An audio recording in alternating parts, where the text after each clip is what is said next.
All right.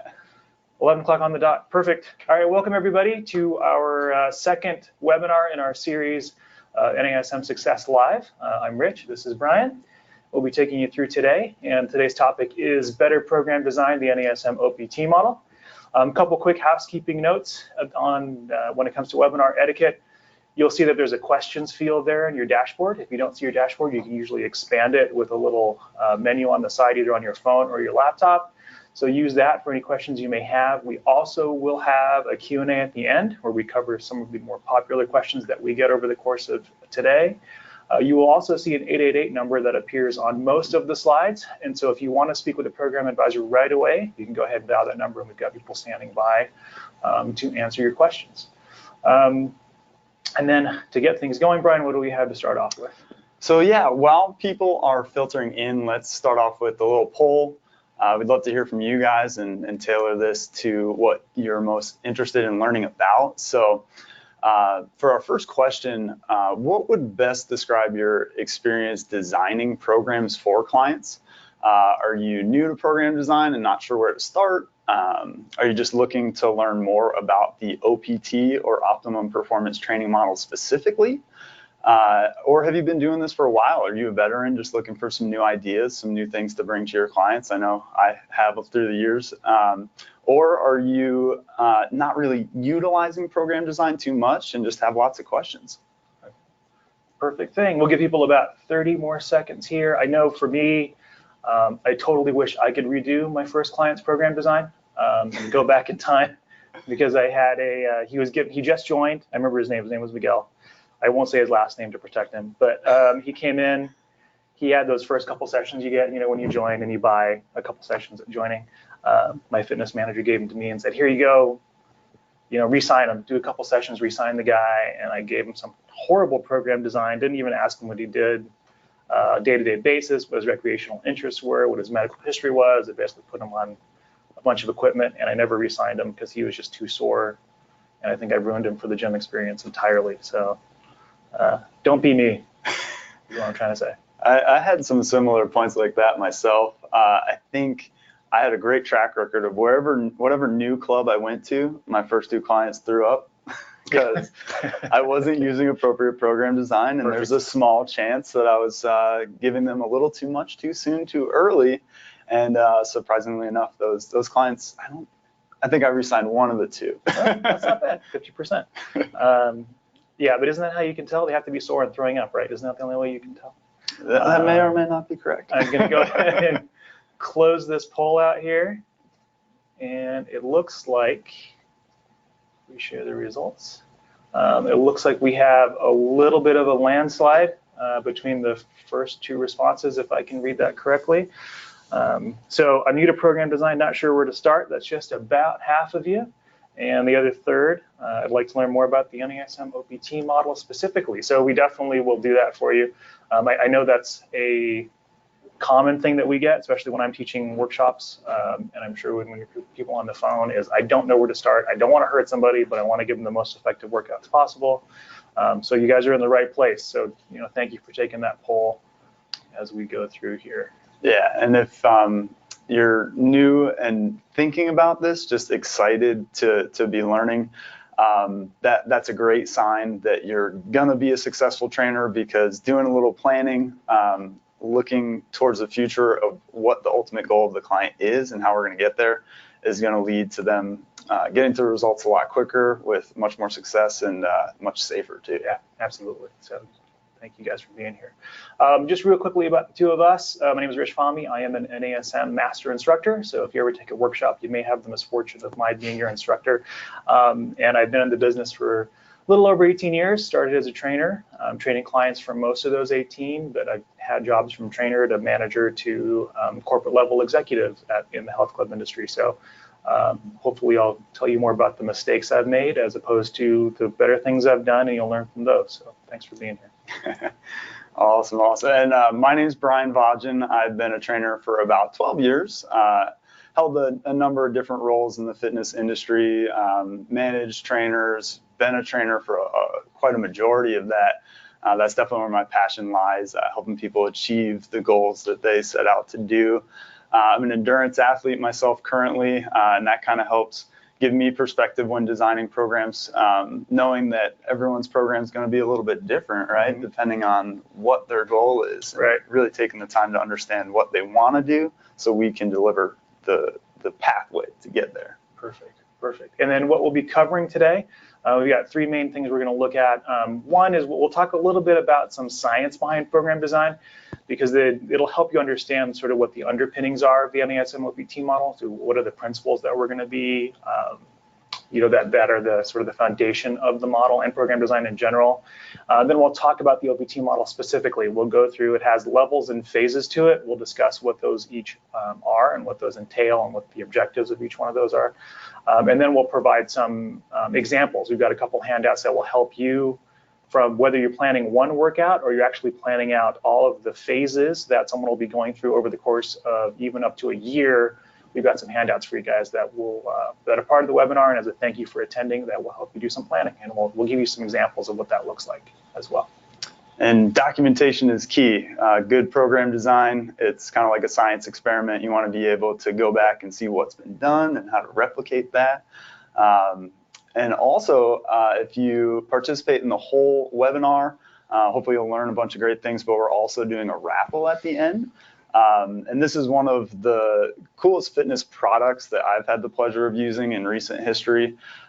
We have a great partner called Hypertrophy, and they create a product called the Hyper Volt. And one lucky participant is going to win one of these. And yeah, it's something that you can bring as a new tool to provide more value to your clients, use it on yourself, improve recovery. It's technically a percussive massage tool. Mm-hmm. And it's definitely something that I expect to see a lot more in gyms moving forward. Yeah, so you'll have a chance to win that one lucky webinar attendee. Yeah, only slightly used too. It's perfect. Just kidding. By the way, it is totally sealed. No one's touched it. You're gonna be the first person to use it. We won't do that to you guys. And then we'll also have a special promo code at the end of this that if you are thinking about taking that next step and getting yourself certified, really understanding everything that the OPT model has to offer, we'll show you how to do that too. Yeah, very good. All right, and then what is the, actually I should know, how much is the discount too with that code that they're gonna get? Oh yeah, so if getting certified is on your radar, we have the ability to take 30% off of all of our courses. And we really have products to suit whatever level of education you have coming into this. So whether you're brand new, super veteran, we'll have something that's going to work great for you. Okay, perfect. And for some of the folks that we have that are already certified, which I think we do have some on here, does the code help them do anything or any kind of discounts as well? Yeah. So if you're already CPT certified and maybe thinking about branching off in a specific area like corrective exercise, performance enhancement, we actually have quite a few really good specializations that you can add to your resume, and the 30% off will apply to those too. Perfect. Awesome. Okay. All right. So to kick things off again, we want to get another sense of things you struggle with. So as we're going through, we can tailor our conversation to the results of this poll. Let me launch that right now really quickly for you. Perfect. So as you see that coming up on your screen, what do you struggle with when designing programs for your clients? Is it like, are you trying to figure out what exercises are going to be appropriate? Is it really forecasting, thinking long-term programming? I know one thing for me is like, how do I fit all of these different little pieces of the puzzle together to really get me the picture that I want in the long run? Or are you not using the OPT model specifically because you don't fully understand it and just looking for some more clarification on that? Right. And I know that is a giant struggle, even for people that have been training for a while too. So if you're new and you feel like some of this stuff that you're experiencing is because you're new, it's not just because you're new. Veteran trainers that have been around and they've been training for even 3 to 5 years, they still feel like they struggle sometimes with picking the right stuff and putting it into sort of a larger plan. Like how to, when I was a fitness manager, I used to always say, I should be able to come up to you when you're training a client and go, why? And ask you why, and you would have an answer for me, and then describe sort of how it fits into their overall goal. So That's what the model helps you do. It helps you understand why and when and how to implement something. So we're pretty excited to share that with you guys. All right, I'm going to close this in about 20 more seconds. I think we've got a pretty clear winner. And Melissa, I can actually see the results on here. So you're good, yeah.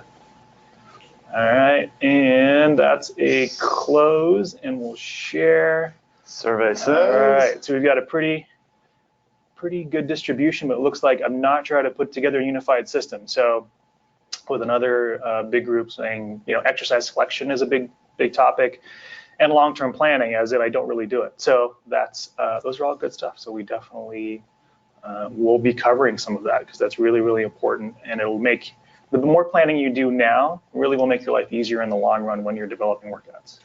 And make your whole life a lot less stressful too. So you don't have to show up on a 10 client day and be like, what am I doing for each person? If you're following a progression, you'll be able to really know 90% of what's gonna be composed of that workout. Right. Yeah, you're not really guessing, right? That's the idea. Is we want to take out guessing, and also to think about too when we're looking at planning properly. It actually has an impact on your business as well, because what you'll notice if you've ever, not that you're all being creepy, but if you've ever watched trainers train people, and I'm sure many of you have, when you're considering this industry, you may notice that you have one client A comes in and then they finish, and then client B comes in and they have the exact same workout. So the fact that you're noticing that, you're not the only person noticing that. Your prospective clients will watch you as well, just in the same way. And I forget, what's the number? How many weeks? Yeah, so like 6 weeks is the average time someone spends sitting on the treadmill or the elliptical, eyeing all the trainers, seeing if they're interacting with the client on a level that they would be interested in. Yeah. If their exercise selection is identical for every client, that might not be the best thing, and you might miss a client you almost had because they know that all your workouts are the same from a weight loss client to a sports performance client. So you're on display all the time as a trainer, and this gives you the opportunity to differentiate yourself and really show that you're taking the time to listen to their goals specifically and then tailor stuff around it. Right, perfect. All right, so let's dig into a little bit of the science here. So the first topic Brian's going to kick off with is just program design in general. Yeah, so program design, what does it all really mean? A good definition is just a purposeful system or plan based around a specific goal. So when you're first meeting a client, kicking off that conversation, like, so why are you here? What are you trying to do in the gym? What's the ultimate goal that you're trying to achieve? I know me as a trainer, I always like to dig multiple layers deep and not only get the surface goal, but get some of the rationale behind why they wanted to achieve that goal. Because you might have to come back to that later for motivation or lack of adherence and all that sort of things. And then once you have that goal lined up, then conducting some assessments to really figure out what the baseline of the client is. It's really hard to measure progress without knowing where you came from too. So when I was first training, I might be starting the programs at potentially the inappropriate spot because they had some things that needed to be addressed beforehand. Right, that's a really common thing too. I think people dive in. And you have a lot of people too that program design via Instagram and YouTube, right? So, hey, this looks really cool and this looks really hard. Let me just try this and see how this goes. And their body probably isn't even ready for that level of control and intensity. And then people end up getting hurt, or they burn out and they feel discouraged, and then it may kind of really ruin their experience. Or they throw up and don't want to show up to their second session. I might have known a thing or two about that. Yeah, right. Were you guys standing on their chest, screaming at them, telling them you're saving their life? I was a silent killer. All right, perfect. So next, going a little bit deeper into the components of program design, let's take a moment we brushed on the topic of assessment. So if someone has really poor flexibility and we jump into a really advanced program, that's going to lead to some negative results down the road. Safety is a big concern when you're training clients. They come to you looking for professional guidance. So You wouldn't go to a car mechanic that has no idea how to tune up your car. You want to know that they have the tools to really be able to help you. And when you get out there on the road, you're going to be safe. Right. So same thing applies with training. If we can do some really straightforward assessments, they're not even overly complicated, but they're going to give you so much information on where to start your client and how to progress them or regress them, depending on, if they've been sitting in a desk their whole life, or if they have a particular sport that has a really repetitive movement pattern. Right. And then it also gives you the opportunity to manage the client's expectations, because everybody wants their results yesterday. They want them as quickly as possible. But if you spent 20 years sitting at a desk, not exercising, developing diabetes and high blood pressure, obviously after being cleared by your doctor, it's going to take a little while to reverse or improve some of those situations. And you as a professional have the opportunity to set those expectations so that they can be excited and understand why the progress is going in this way. Right. Perfect. And then the acute variables too, these are really when we say nuts and bolts, right? So these are the things that I think if we try and make it simple for people when they're getting into program design, these are the things that you manipulate. So you're the one, when you set up reps, sets, tempo, intensity, rest intervals, exercise selection, that's really what is at the crux of your workout. And then that's what you apply, and those are the levers you pull. And depending on how you pull each of those levers, then that determines the kind of workout that you deliver and the kind of response your client's body gives you, or gives the workout, I should say. Yeah, and a lot of times it's just certain tweaks of those acute variables, like longer rest or greater intensities, that are going to be appropriate for certain parts of their journey, right? Yeah, perfectly. And then it's probably a good time to talk about when we get into the phases. We'll talk about the objectives of the phases, but each phase of the OPT model has its own type of acute variables. So if you're in phase 1, reps, sets, tempo, intensity looks like X, Y, and Z, right? And if you're in phase 2, reps, sets, intensity, tempo, types of exercise you choose, level of stability, all that good stuff, all those variables look different for phase 2 and 3 and 4 and 5 and so on. And that's how the model totally takes you through kind of the periodization, like plug and chug periodization. Basically, you follow the model and it automatically does it for you. So speaking of periodization, adaptation, all that good stuff, so let's talk about specificity and adaptation. So this is important to know when you're thinking about, how does program design work? What's the OPT model based on? And these two principles are really, really important. If you haven't heard of them before, it's important you get that under your belt now when you're becoming a personal trainer. And all that really means is your body adapts to the stress you place on it, right? And the workouts you create are basically stress. They're particularly designed stressors. And so then your body, your kinetic chain, right, your human movement system, so your nervous system, your muscular system, and your skeletal system, takes the stress and goes, oh my gosh, what the heck is this, right? If I'm going to work out like that again, I'm going to have to make some changes because I think I need to be stronger. I probably need to make some bone remodeling changes. I need to make some changes in my nervous system to recruit muscle differently or more effectively. And it's going to take all that and go, okay, I'm going to assume you're doing this stuff again. And then the next time you do it, I'm going to be better prepared for it. So that's really what we're talking about. Workouts are stress. As trainers, you are stress designers, right? And then your client's body adapts to that. Now, the way you design the stress or how you design the stress determines the kind of result or response your client's kinetic chain or movement system gives back. So the OPT model automatically designs the stress based on a particular adaptation. So if the adaptation is just straight up strength, right, you know what the stressors are going to look like, okay? So that's what we mean by adaptation, is that's the principle we're looking at there. When I mean specificity, your body is also very, very specific to how it molds in response to stress. A good example is, let's say, golf swing, right? Let's say you have a terrible golf swing. If you do that repeatedly, I'm not pointing you out, I'm not calling you out. If you do that repeatedly, for the record, we've never golfed together, so I don't know. If I do a poor golf swing repeatedly, my body gets good at a really poor golf swing. Right? Terrible. So that's the way it works. So you want to deliver the stress in a way, and your client has to execute the stress in a way that it's successful, because that's what their body learns, right? So those are things you want to keep in mind as we go through here.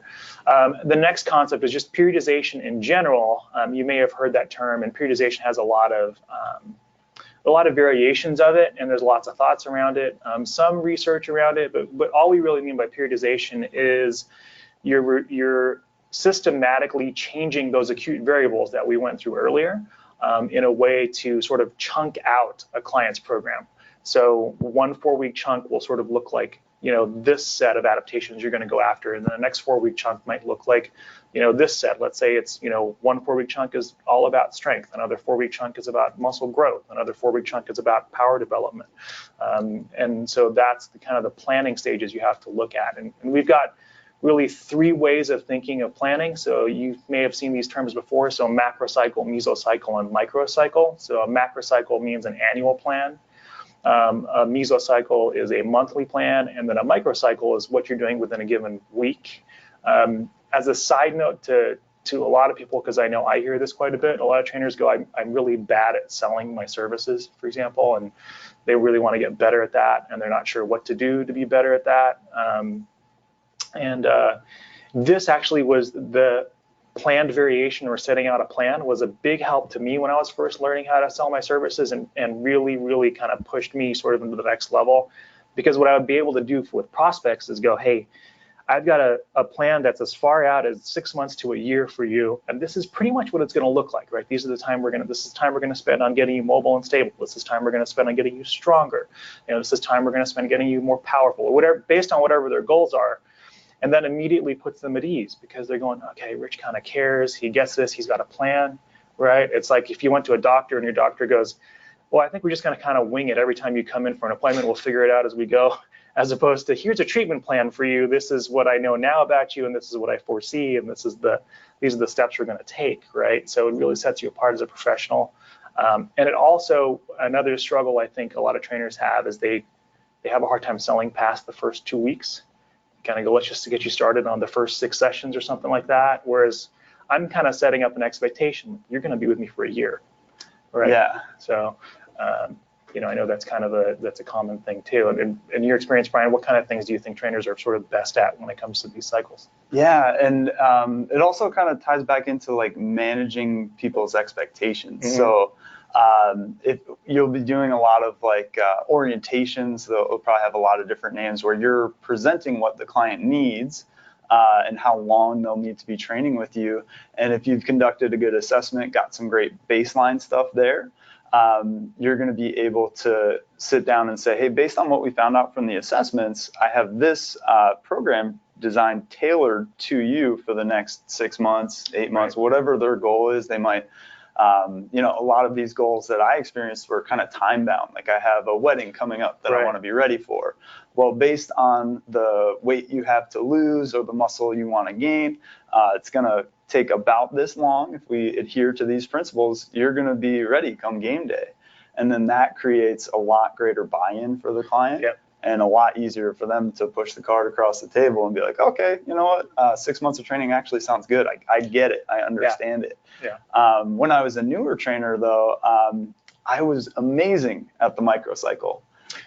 I had the best 3 workouts you could ever see, mopping people off the floor. Right. Not only might that not have been the intensity that they needed it at that time, but 4 weeks out, if you're doing the same workouts, eventually they're going to plateau, they're going to get bored, and then you're not delivering on your end of the bargain. So don't be that microcycle trainer. Take the time to look into the future and see how you're going to continue to provide value for the client. And then also with the microcycle, if you're only thinking in those terms, injuries are bound to happen too. Right. And then you lose 6 weeks because you're out injured. Yeah, and then you're not training a client. You got to go find a new one. You did the same thing. Now it's a vicious cycle. Right. Yeah, absolutely. All right, so we'll start digging into the OPT model.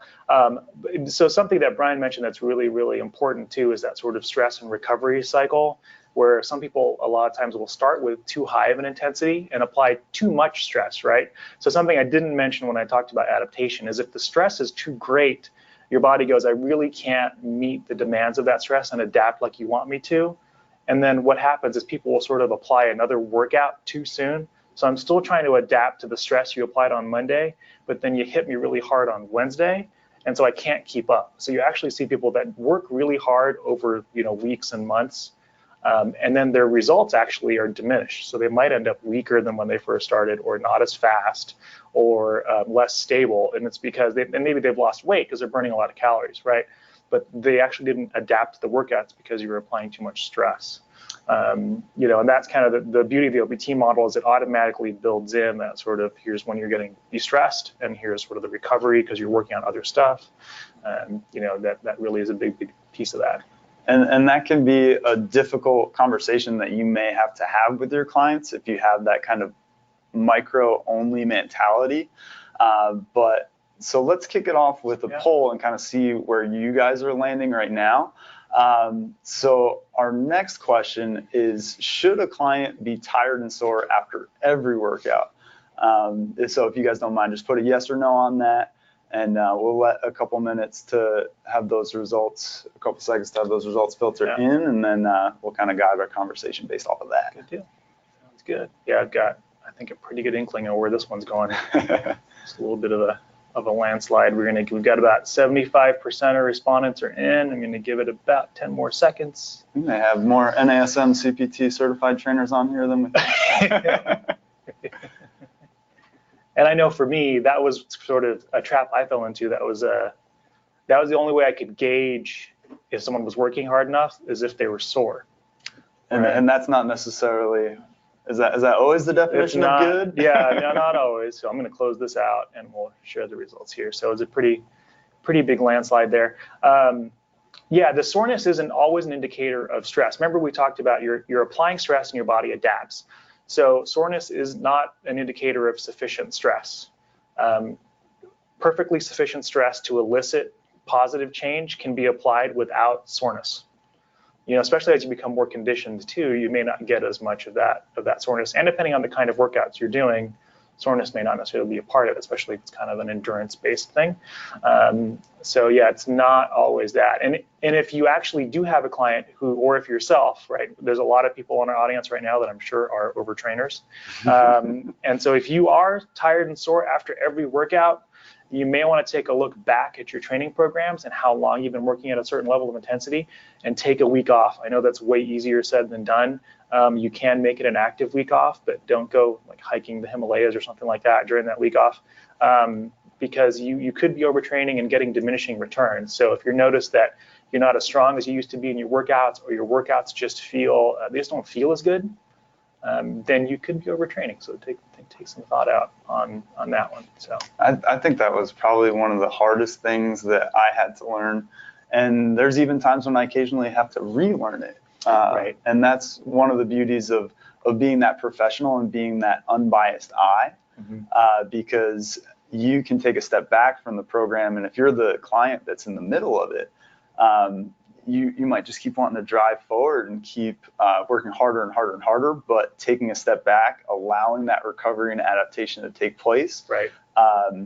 Doing less might mean delivering more over time. Right. Yeah, absolutely. That's a good way to think of it. And that's when we mean long-range planning. That's what we're talking about, is you want to think about the big picture when it comes to your client's programming and your own programming as well.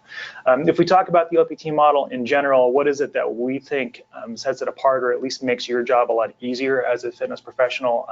It is goal-driven. So it's really dependent on what the client's goals are, what their long-term and short-term goals are. The model will take that into account. We always tend to say, you know, any client, any goal can be applied to the model. Obviously, intensities and exercise selection may look different, but I will take my clients through the same periodization model and program design model. It uses integrated training. So by integrated, we mean things like it'll have core work, balance work, speed, agility, and quickness work, resistance training, of course, you know, cardio, plyometrics. So all those things that your kinetic chain does, right? It's not just about pushing weight, but it's, can you be faster, stronger, more stable, more mobile, more agile? Can you be quicker? So all these things that your body is meant to do, the model already takes care of. So that's built in. And when we show you a program template for a particular workout, you'll be able to see how that's organized in a particular day. And it's progressive. So also the model is going to be, as you progress through it, it will take you through more and more levels of challenge. And And we'll talk about some ways to organize the phases as well.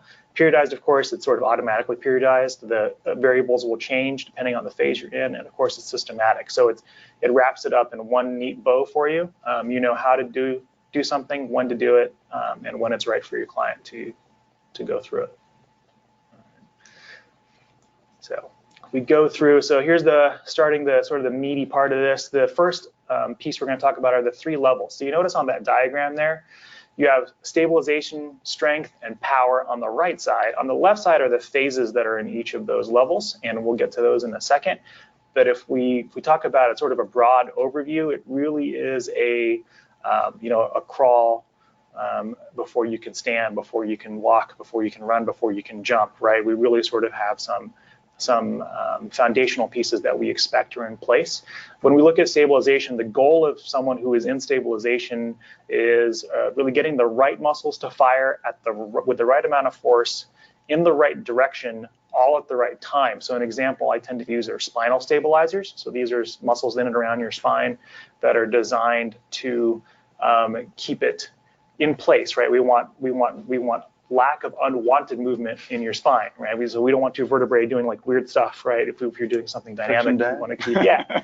So that level is really, and same thing for each joint. So your shoulder has a stabilization mechanism to it, your knee and your hips, all that good stuff. So we want to make sure those are in place before we try to get you stronger. So when we talk about strength, it's now really how much force can you generate internally to overcome an external force. All right, and the reason stabilization comes first is a more stable platform produces more force, right? Like I know I've asked you this before, but if I were to give you the option of, I'm going to say, okay, Brian, I'm going to give you a baseball. I want you to throw it as far as you possibly can, but I'm going to give you 2 options. You can either stand on a frozen lake in ice skates, really bad ice skates, or a field, right? Where do you think you'd throw it farther? I know you're really strong. Yeah, I mean, either way, it'd go a million miles. But I think the field would allow me to really transfer the energy. Is that the right term? That's exactly. There's ground reaction force. We'll get to that in another webinar probably. But that's the idea. So a more stable platform will produce more force. So I can't really get you as strong as you possibly can be, unless I know I can get you as stable as you possibly can be. And then when we get to power, then we're working at intensities where speed and strength meet. So it's kind of, if you look at it like this, stabilization is, okay, that's nice, you're stable. How strong can you be now? That's nice that you're stable and strong, but how fast or how quickly can you be strong? Right, so that's really what power is that their velocity, I'm producing the most force I can in the least amount of time, right? That's really what power is. So that's the rationale behind those 3 levels. And that is probably a good segue to talk about the importance of creating a really strong foundation. So the majority of the clients that I've had the pleasure of working with over the years have been those active aging adults, those people that maybe have a sport that they've been engaged in for a really long time, or a desk job where they've been sitting in a particular pattern for a really long time. So there's a lot of things that the assessments will bring out, will address in that stabilization phase. So like balance, flexibility, core strength. There's a lot of exercise selection that's going to be important so we can develop that really strong foundation. This is also where you're future-proofing your client to make sure that they don't get injured 4 weeks out. Right. And then not only did they not achieve their goal, they're probably pretty upset. So if you can take the time to develop that really strong foundation and give them the tools so that when they get to the strength phase, they can produce maximal force. They're not in a melting lake. They're on the ground. They're able to be able to utilize the tools that you're trying to give them in the strength. And then the workouts that I enjoy the most are the power workouts, but we'll talk more about that. Yeah, they're fun. Those are definitely the more fun ones. All right, so those are the 3 levels of the OPT model. Now, if we get through the phases, I think, Brian, you're going to kick us off with phase 1 in terms of its goals. So the goal of phase 1 is going to be stabilization endurance. So the big attributes that we're trying to improve is we need to produce really good postural control, mobility, and because we're going to be using some higher rep ranges, endurance is going to be improved. And it doesn't necessarily mean easy. When I first saw the workouts, I was a little bit concerned, like, well, what if my client doesn't think that this is hard enough? We touched on those acute variables earlier. They'll be doing a little bit higher on the rep range, but they'll also be utilizing a kind of more drawn out tempo.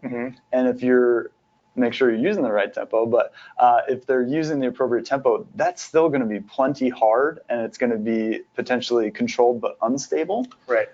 So those sort of things will lead to adaptation, keep them engaged, keep it interesting.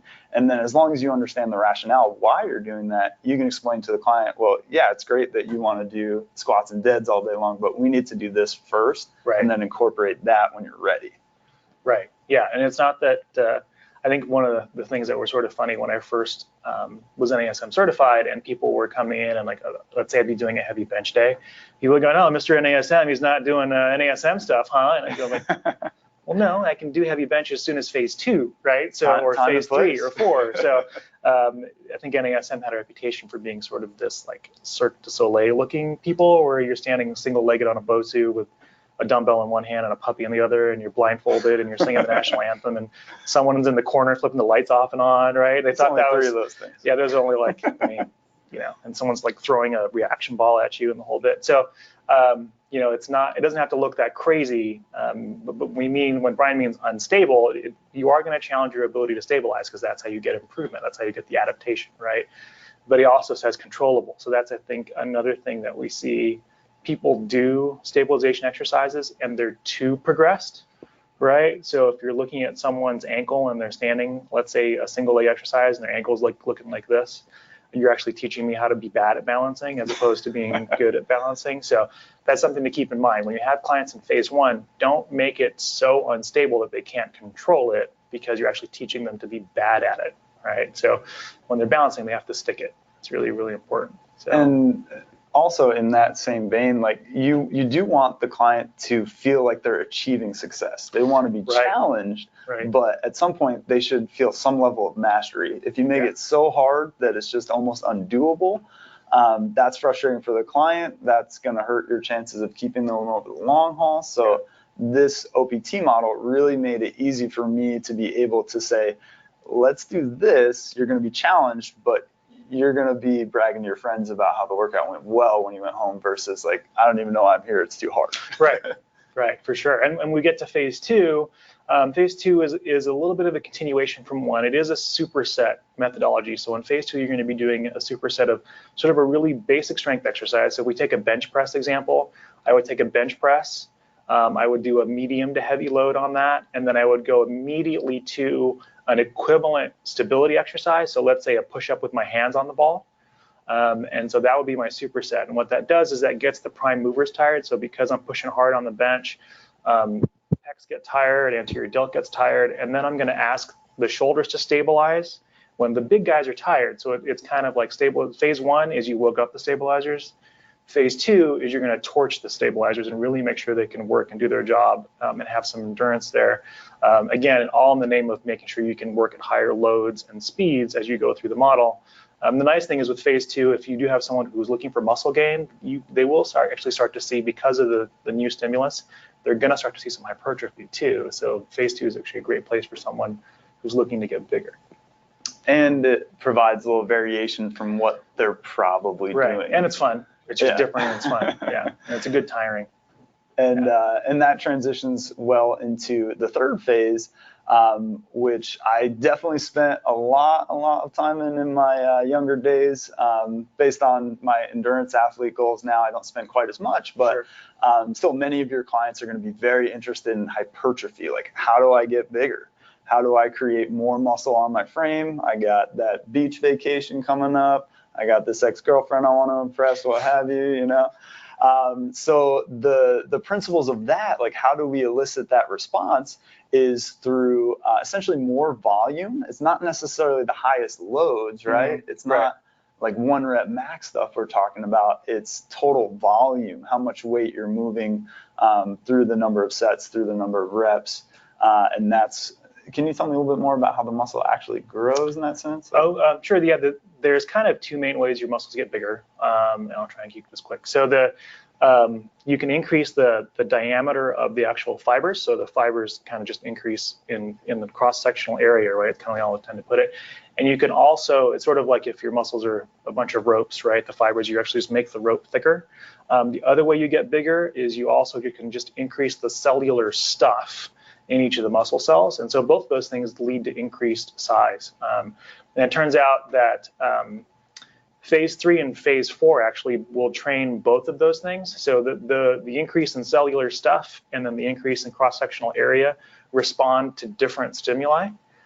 So if you want to get as big as you possibly can, you're definitely going to spend some time in phases 2, 3, and 4. Sometime in phase 1 because you got to make sure you're stable.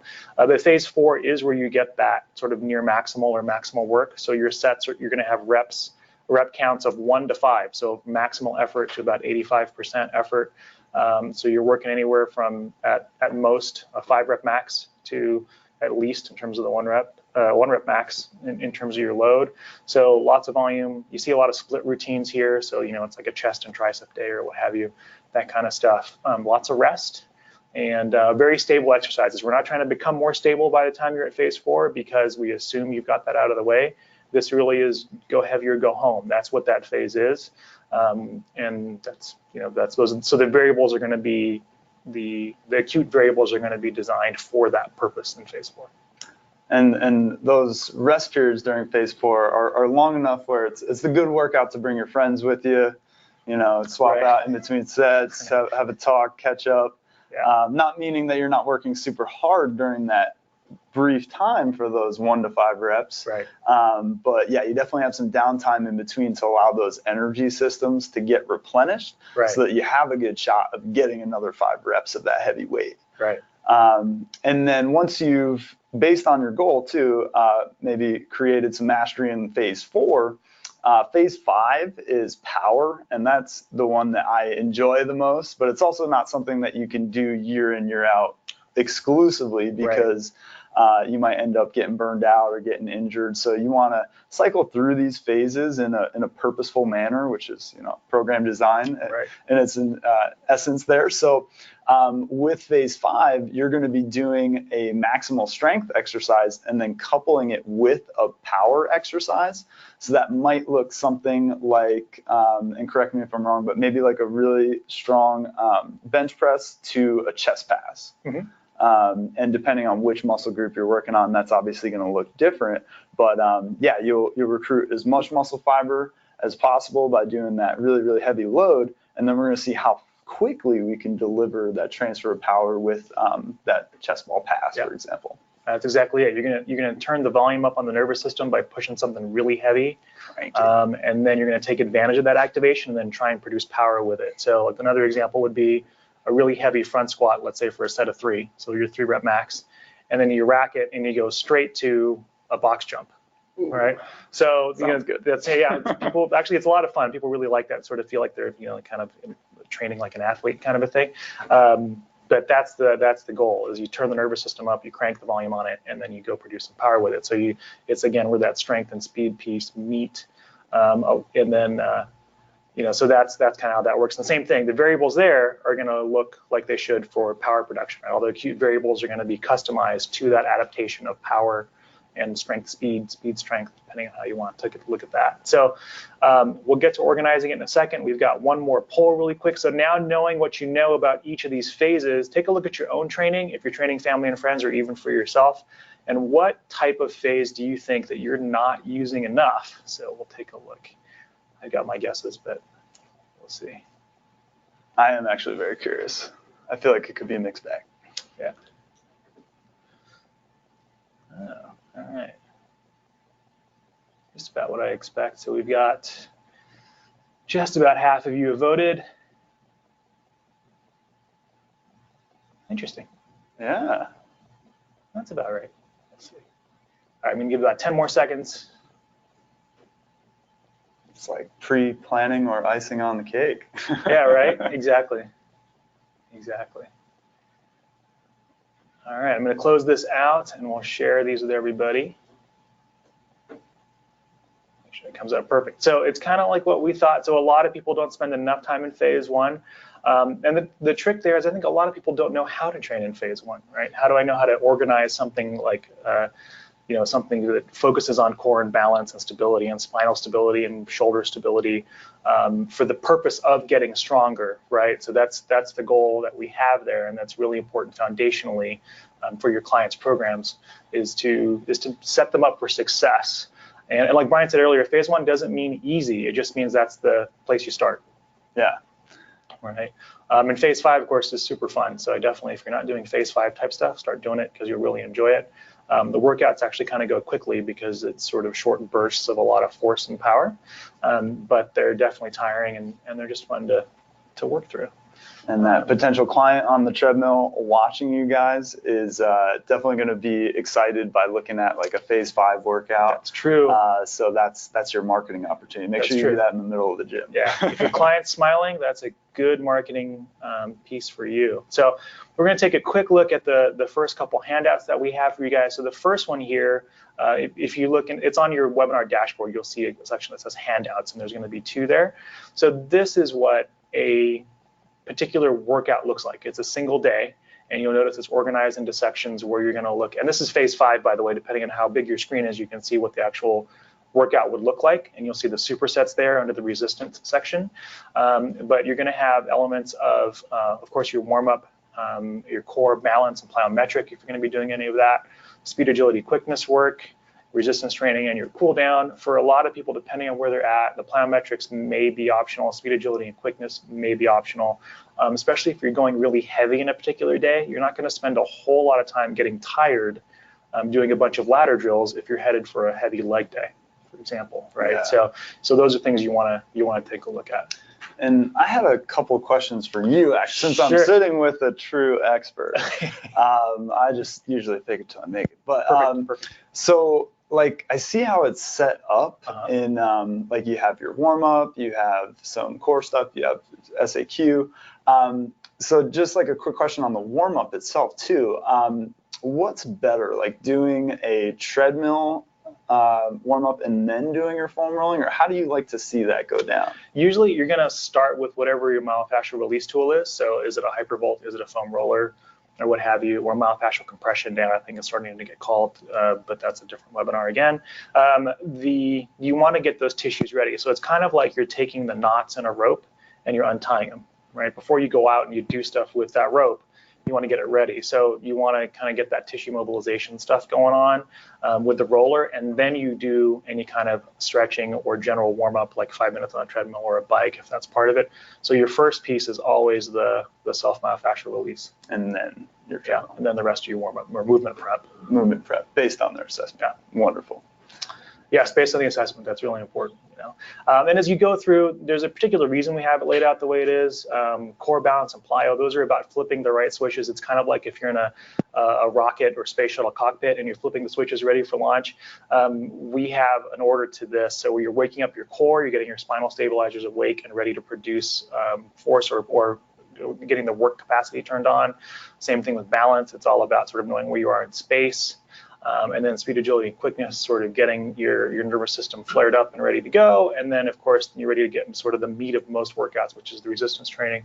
So that's why we have it the way it is. If you have a different rationale for organizing it, you're more than welcome to do that, but just have a good reason as to why. Because I know some people, if someone's really short on time, I may sprinkle in core and balance and plyo work in with the resistance training as sort of active rest or active recovery. So that depends on what you want to do. But you want to think about every workout containing elements of most of these things, right? That's what we mean by integrated training. You're training the body for more than just pushing stuff. Right? Freedom within a framework. That's right. That's it. That's freedom within a framework. And then this is the piece we talked about earlier. And you see an example here. The goal is muscle gain. And what you're seeing is if what we just saw was a daily plan, so you're going to see an annual, monthly, and weekly plan broken out here.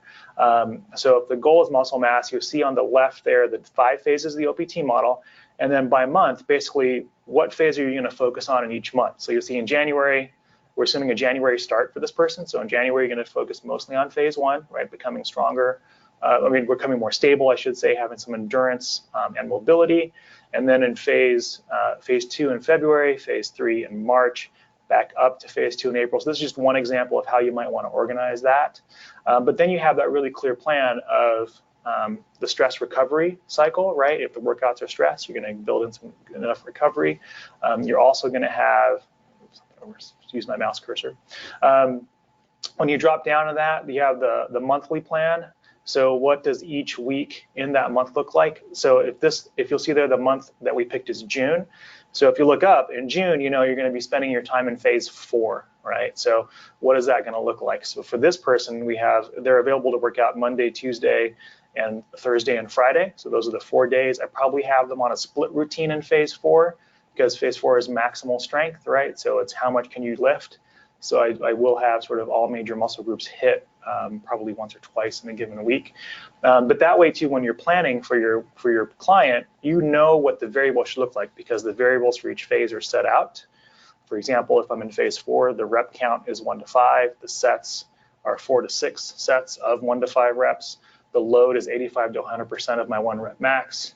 The rest periods can be 4 minutes, right? So that's what the OPT model does for you. And then it's a matter of picking the exercises and organizing it and then delivering it to your client. Right? And this sort of documentation is going to allow you to really look back to and be able to see how things went really, really well or identify areas of improvement for the future too. Right. Perfect. And like I said, these 2 handouts are here. So this slide and this slide. You have both of these forms in fillable PDF as your handout, so please take those and play around with those. That's the best way to do it is just to start filling this stuff out and get a better sense of how to design programs and lay it out for your clients.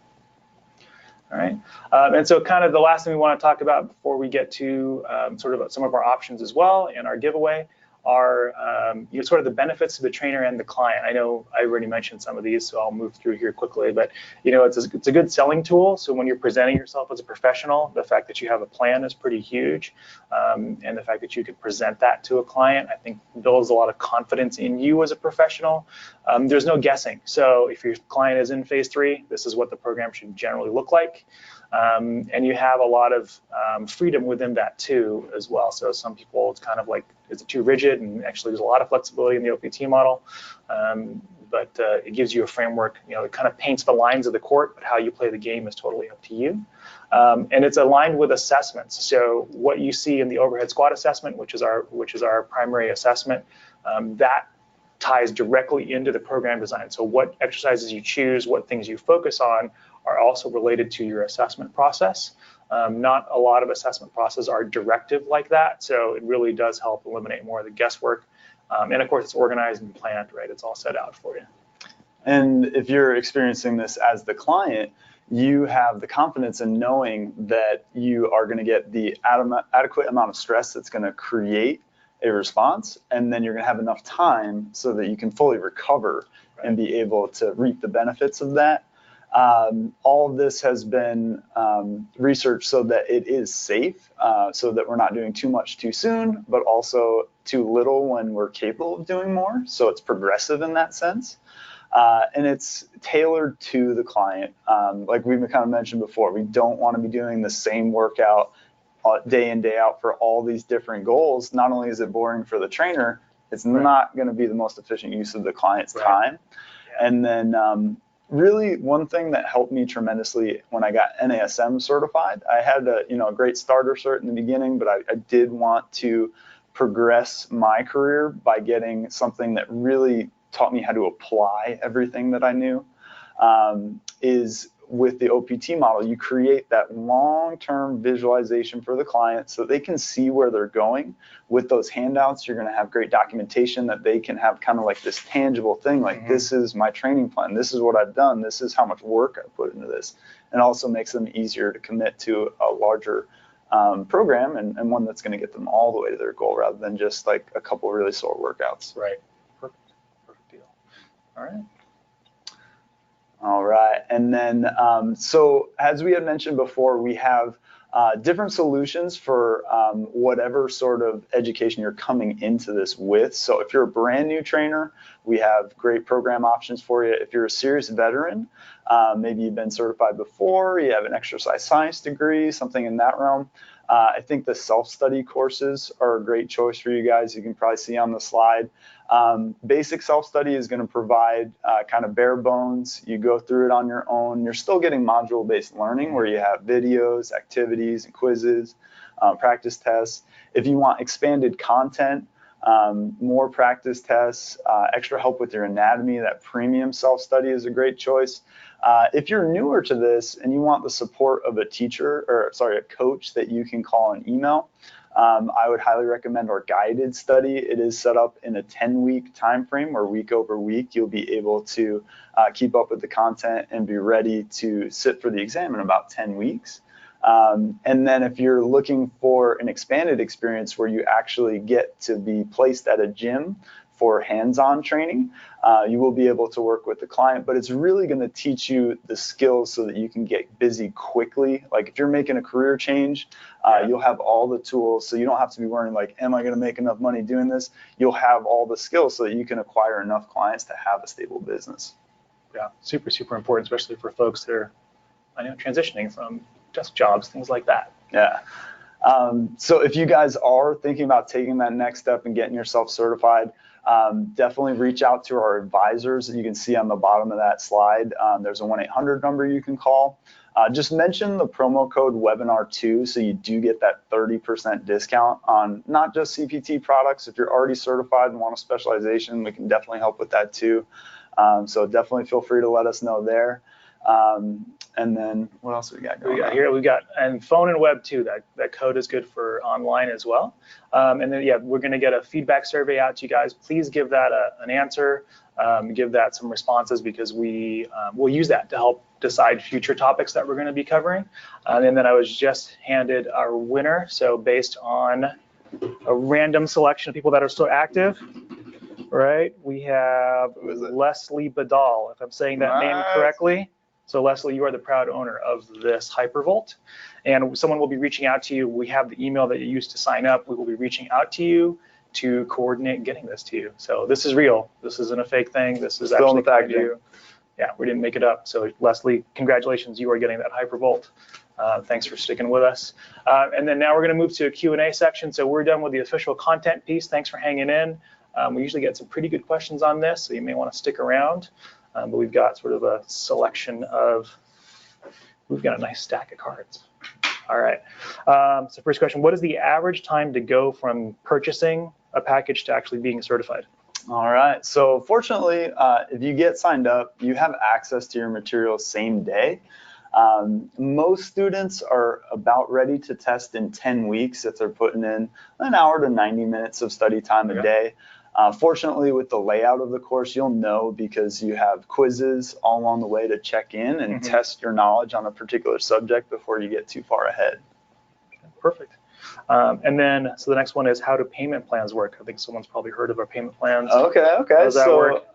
Yeah, I mean, the payment plans are great because there's zero interest, zero finance fees. We're simply taking the cost of the course and spreading it out over a period of time. So yeah, if you have just a lot of times there's like a small down payment to get started, and then depending on which program you're most interested in, we can figure out exactly what that would be a month. But you can even take the test and use the certificate before you're completely paid off. So a lot of people recoup their investment with their trainer income once they're working out there in the field. Okay, good deal. All right. Next one is, are the courses 100% online? I think you covered that a little bit, but yeah, if you could expand on that one. Yeah. So the delivery method, you just be logging into your student portal. Excellent layout. You can't miss anything. It guides you through the whole thing. You can log in and out at any time, and it will save your work. You just pick up where you left off. The only thing you do in person is the test itself, just at a local testing facility. Okay, perfect. Next one is a programming question. So how do you create program design for clients that play sports or Ironmans, right? Something near and dear to your heart. So how should the profession of my client affect their training? So in terms of, you want to use the phases based on the client's goals. So I'll give you a good example of someone that, let's say, we'll give you a little both. So let's say they do play a lot of sports, because I can think of a client actually right off the top of my head. He played soccer and basketball every week for hours total in a week, but his goal was to get bigger, right? So we spent time in phases, 1 through 4 for sure. But the issue really wasn't so much his training, but it was actually his calorie intake, because he was burning so many calories and to make sure he was eating enough calories. So it was kind of one of those things where the drinks for his meals were meal replacement shakes. So he was trying to get him to take in like 6,000 calories a day or something like that, so he can gain muscle. So it's actually more of a nutrition play. So that's how you would take into account. You take the goal and you go, okay, he wants to get bigger. So phases 1 through 4, I'm probably going to spend time in, maybe 5. And then for Ironman, so someone who's an endurance athlete like Brian, they may not want to drag an extra 10 pounds, through the ocean or a pool or on a bike or up a hill and they're running. So I probably wouldn't spend as much time in muscle gain for them. So they probably spend most of their time in phases 1, 2, and 5, maybe some in 3 and 4, but I don't want them getting too big. I mean, they will need power as well, because you may need a kick at the end or a strong start, right? But is there anything you want to elaborate on that when it comes to Oh, yeah, I'm definitely most of the time 1, 2, and 5. That still allows me to get plenty strong, but without really putting a lot of unnecessary weight on. I mean, I'll touch on hypertrophy in the off season, knowing that I'll be increasing my total caloric expenditure to drop that weight over the season. But yeah, and that brings us just back to depending on your goal, the way you utilize the different phases is going to be different. I was just at Tempe International and saw a lot of athletes that might have benefited from a little extra power training. A little extra power training, huh? And a little something left in the tank. And then the second part of this, how does a professional, my client, affect their training? It has a lot to do with kind of what their daily activities are. So most of your clients are usually sedentary. In fact, you're probably their main form of activity. So that does impact how you program, and that usually comes in the fact, or comes through in your exercise selection. So I have a client who sits at a desk all day. I'm probably not going to choose machines or exercises where they're seated most of the time, or even their cardio. I probably wouldn't choose a bike for their cardio. I'd rather have them upright on an elliptical or a treadmill or running or walking outside, because they spend so much time sort of flexed and hunched over. A lot of my programming and exercise selection will be designed to get them open, right? So that's how a profession can play into your program design. How often should I change a client's routine? Should a client perform the same workouts for a minimum length of time? That's a really, really good question. Well, I'm curious as to what you're going to say. My answer is to that one? Okay. So by routine, I'm assuming you mean exercise selection. So I can perform the same workout if I'm in that phase from 1 week to the next, provided I'm making some changes. So I'm going to make some change to intensity or volume. I might tweak an exercise going from, let's say, a split stance where my feet are somewhat staggered to maybe a single leg stance if I'm in phase 1, to make it a little bit more challenging, but the basic exercises can stay the same. Remember, the goal is to design stress, and the stress also has to be sufficient to elicit change. So it really depends on where the client's at. I would say from week to week, workouts or routines can remain pretty similar, but you still want to make some changes. If your goal, though, is, for example, to get really good at, let's say, bench pressing, then I'm not going to change a whole lot with that other than the load, right? And if my goal is to max out my deadlift, I'm not going to mess with the deadlift, right, in terms of what I'm doing, but I'm going to progressively increase the load. So there's a little bit of it depends. It depends on your clients, how well they're working out on their own, and how well they're reacting to the stress you're delivering. Right? But another point of note is if you have a client that really wants to improve their squat form and they have some movement imbalances leading into that, that's where that stabilization phase is going to be really important. Yes, we want to see those numbers increase on the squat, but if we're not addressing the issues in mobility first, we might get there, but at what cost? Right, absolutely. That's a good point. And then minimum length of time for that one. So our general recommendation, again, this is a really blanket statement, so take it for what it's worth here, is you stay in each phase for about 4 weeks. All right, it can be more, it can be less, depending on your client. But as you're first learning the OPT model, and until you gain more experience as a trainer and learn how to tweak things in the length of time in a phase, about 4 weeks per phase is your starting point. All right. How do you handle program design for a client with hyperthyroidism and hip replacement prosthesis? That's it. Huh?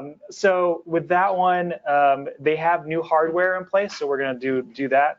We'll start with the hip. So new hardware, which means new structure, which means they have new limitations to range of motion, possibly. So nothing necessarily has to change as much as it is you got to get in touch with their physical therapist or whoever their rehab professional was and learn what their new normal is. So, and then that's what you take into your workout. So that's my short answer to that one, is always when you're in doubt, you refer out, find the medical professional that helped them. And then for hyperthyroidism, same thing, double check with their doctor. I would get a release from this person. Ideally, if they have one general practitioner managing their care, or you might have to go to their orthopedic surgeon plus maybe the endocrinologist that put them on the hyperthyroid medication, and just make sure. So medications, for the most part, make someone physiologically normal, right? So, or reset their physiology. So they should be able to work out just fine if they're medicated. So that's the short answer, is check with their physical therapist and their doctors. And these doctors will love to hear from you. Developing those kind of relationships where you're reaching out to be an advocate for your client. Don't be scared to do that, because the doctor loves to get that message. Like, so someone that cares about my client or my patient wants to know what to do, how to keep them safe. And that might end up being some referrals for you down the road too, if you do develop a good relationship there. That's very, very true. And do you want to work different muscle groups every time you train? So that depends on your goals. So if you are in, let's say, phase 1 and you don't have a lot of time, then you're only working out Monday and Thursday, I could do 2 full body phase 1 workouts. I can do a full body phase 1 on Monday and a full body phase 1 on Thursday. If, however, my goal is maximal strength and I'm really going to apply a lot of volume and load to a muscle group, then I probably, if I did, let's say, an upper body push, so chest, triceps, deltoids, or shoulders on Monday, I'm probably not going to do that on Tuesday or Wednesday for my next workout, right? Because I need time to recover and rest. Remember, recovery is where the magic happens. Recovery is where you actually gain muscle. You don't gain muscle while you're benching. You gain muscle when you're recovering from benching. So you got to give your body enough chance to recover, right? To avoid overtraining, how do you take a client's extra activity like sports into consideration? So you kind of answered the question there. Really, you do take it into consideration, is it. So what you want to start watching for, if you have a very active client, and just to give that some perspective, most of your clients are not overly active. Okay, most of them come in with not a lot of activity. So this is usually something you'll get into when they sort of become you. They sort of become addicted to the gym and really love working out and activity. But you just want to understand what their total volume is of work. If it's something they enjoy, you don't want to take that out, because they enjoy doing it, and you don't want to be the person that goes, I know you love golf, but stop, right? So you can't do that. You don't want to be that guy or that gal. What you want to look out for, though, are signs of overtraining. So they're sort of constantly tired, they don't sleep well, and these are sort of abnormal or new things, right? They're really tired, they don't sleep well, the workouts don't feel as good, they're getting diminishing returns. So they're working harder, but they're not getting any stronger. In fact, they might even be getting weaker. So that's what you look for. And then, of course, you want to make sure they're recovering adequately, nutrition, sleep, hydration, right, besides just the workouts. So that's what you want to keep an eye out for overtraining. More qualitative data, right? Yeah, qualitative data. Just how are they feeling when they come in? That actually tells you a lot. And remember, stress is cumulative, right? And your body doesn't know if it's stress from a workout or stress from your job or stress from interpersonal relationships, right, or whatever it is. So your body just knows stress is stress. So if you have clients that have a lot going on outside of their workouts, you may want to think about maybe switching gears and do sort of active recovery workouts for a while. So just kind of remember that when you're programming, is stress is cumulative. If I ate my wife's ice cream last night and I got in a lot of trouble, does that mean I don't have to do my 4 And you're in the doghouse? Well, no, because your wife called me and told me you have to do 5 sets. Oh, perfect. So where can I find example workouts for the different OPT phases? It's a really, really good one. So obviously within the programming and the textbook, there's tons of example workouts. Where I would also go to, if you're not enrolled in any particular program, is go to the NASM blog, and you'll see there are a lot of example workouts based on particular topics. So if it's shoulder dysfunction workout, for example, you'll see sort of some corrective or phase 1 workouts in there as well.